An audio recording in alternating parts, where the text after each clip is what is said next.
కూటమి ప్రభుత్వం వచ్చిన తర్వాత ఇలాంటి కనిపించే రోడ్లు వేస్తున్నారా లేదంటే లోన కూడానండి, లోపల కూడానండి. అదేమీ లేదండి, లోపల కూడా సిమెంట్ రోడ్లు ఊళ్ళో కూడా చాలా డెవలప్ అయిపోయిందండి.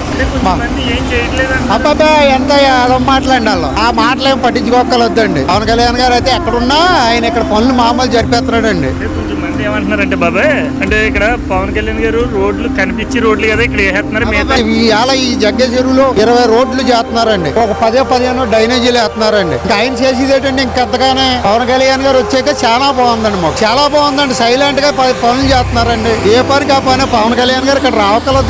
ఆయన అక్కడ ఉండి బెత్తం చేస్తున్నాడండి. రోడ్లు అన్ని జరిపేస్తున్నాడండి. రోడ్లు ఎక్కడ పనులు అక్కడ చేస్తున్నారండి. చాలా బాగా చేస్తున్నారండి పనులు. చాలా బాగుందండి. పిఠాపురం అయితే బ్రహ్మాండ అభివృద్ధికి వస్తుందండి. ఇవాళ జగ్గచెరువులో 20 రోడ్లు వేస్తున్నారండి, డ్రైనేజీలు వేస్తున్నారండి. ఆయన రావాలటండి, ఆయన వచ్చి దగ్గర ఉండాలా. ఏ ఎమ్మెల్యే చేయని పనులు చేస్తున్నాడండి పవన్ కళ్యాణ్ గారు. ఆ బ్రహ్మాండం చేస్తున్నాడండి.